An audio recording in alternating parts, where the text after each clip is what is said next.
Construite entre 1928 et 1932 pour accueillir les familles nombreuses d'ouvriers, la cité Billon, du nom de son mécène Émile Billon, industriel saint-quentinois, va être réhabilitée complètement dans les prochains mois. Un projet qui transformera les besoins initiaux de la cité.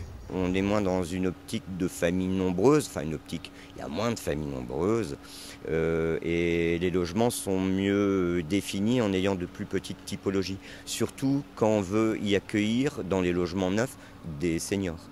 Et pareil pour les résidents, on va dire, de jeunes couples. Là, on est aussi sur des typologies qui vont plutôt tourner vers les T3 ou les T4. En fait, on va aller du T2 au T4 maximum ici. Abandonnée depuis plusieurs années et destinée pendant un temps à la destruction, la cité restera ancrée dans le quartier Saint-Jean. Un quartier heureux de voir que la cité restera l'emblème de la renaissance de cette zone de la ville, comme dans les années 20. Ici, on avait des logements qu'on appelait des cours, qui étaient particulièrement insalubres, que la ville voulait détruire, supprimer depuis les années 1900.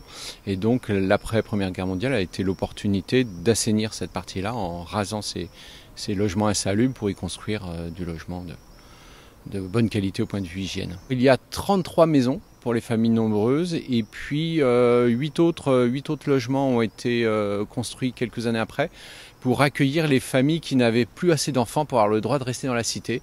Vu qu'elles ne voulaient pas quitter la cité, on a construit pour elles des logements plus petits pour qu'elles restent à proximité.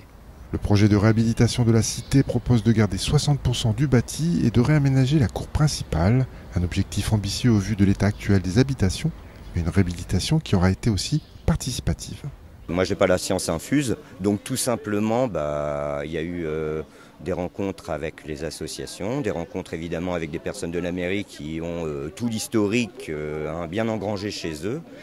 C'est un peu un travail de reporter, tiens, de journalisme. Et voilà, au début, il ne suffit que d'écouter, et après, c'est comme un médecin, par contre, faire un diagnostic de l'état existant. Et entre l'histoire et le diagnostic, à un moment, tout naturellement, il y a des pistes qui sortent. Ensuite, des atteintes en termes énergétiques, d'objectifs énergétiques. Et après aussi, j'allais dire esthétique, puisqu'il y a aussi beaucoup d'échanges avec l'architecte des bâtiments de France.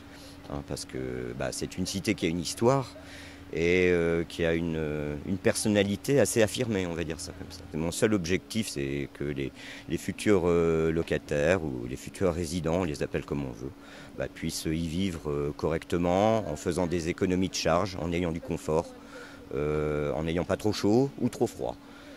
Bref, se loger, quoi. La cité devrait avoir fait peau neuve dans 1 an et demi, mais on peut déjà se faire une idée des changements grâce à la maison de projet ouverte au public dès cette semaine et qui annonce le renouveau de la cité Billon. Tout en respectant son identité.